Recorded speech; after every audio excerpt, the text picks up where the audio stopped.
तो बच्चों आज हम सीखने जा रहे हैं मिश्रित भिन्नों का जोड़।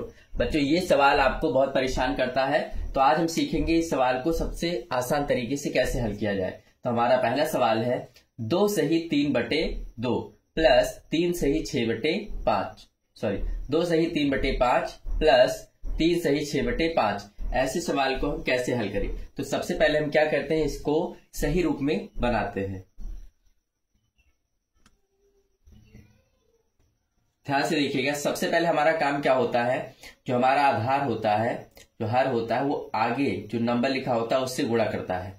तो इससे गुणा करेगा तो कितना बनेगा, 5 दूनी 10, और जो ऊपर होता है उसमें जोड़ लिया जाता है। तो 5 दूनी 10 प्लस 3 कितना बन गया, 13। तो यहां पे लिखेंगे 13, और जो हर होता है वो वही का वही लिखा जाता है बटे 5। इसी तरीके से अगले वाले को करेंगे। 5 3 से गुणा करेगा तो बनेगा 15 प्लस 6 21 बटे में 5। यहां तक करने के बाद हम देखेंगे कि हमारा हर बराबर है या नहीं है। अगर बराबर है तो आपको कोई क्रॉस मल्टीप्लाई करने की जरूरत नहीं पड़ेगी।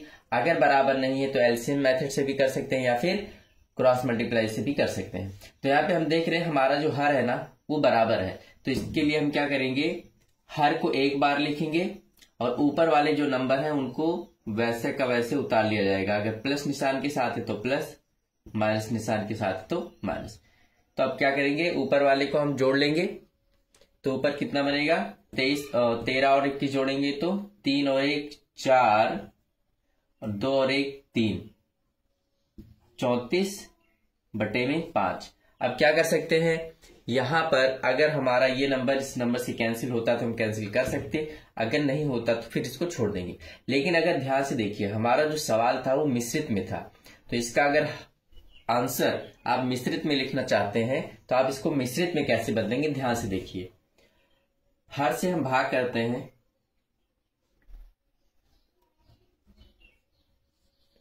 ऊपर वाले में 5 का टेबल पढ़े कि 34 से ज्यादा ना हो तो कितनी बार जाता है, 6 बार। 5 6 30, बचा कितना, 4। अब इसको मिश्रित में कैसे लिखते हैं, ये जो हमारा भागफल होता है ये आगे लिखा जाता है 6 सही, और जो हमारा हर होता है वो हर वही रहेगा, और जो हमारा शेषफल होता है ऊपर लिखा जाता है 4/5। तो हमने क्या किया, 5 6 30 4 34। इस तरीके से हम इसको मिश्रित भिन्न में बदल सकते हैं। तो ये हमारा हो गया पहले क्वेश्चन का आंसर। अब देखते हैं हमारा अगला क्वेश्चन क्या है। अगला क्वेश्चन है 6 सही 4/3 प्लस 2 सही 6/2। अब इसमें क्या करेंगे, जिस तरीके से हमने यहां पे गुणा करके जोड़ा था उसी तरीके से यहां भी हम गुणा करके जोड़ेंगे।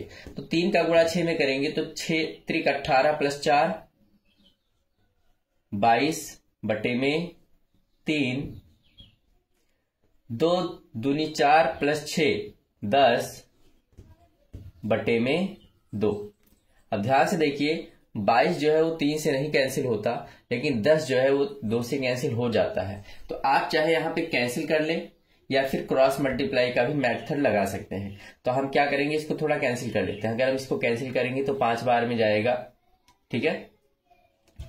तो 5 बार में जाएगा तो यहां बचेगा हमारा 22/3 प्लस 5।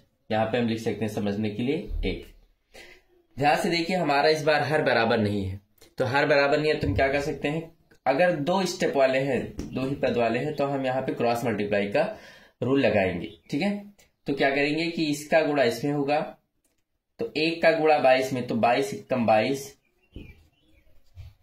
3 का गुणा 5 में तो 3 बचे 15 बटे में आपस में गुणा होता है 3 कम 3। अब ध्यान से देखिए, ऊपर प्लस में है तो दोनों जुड़ जाएंगे।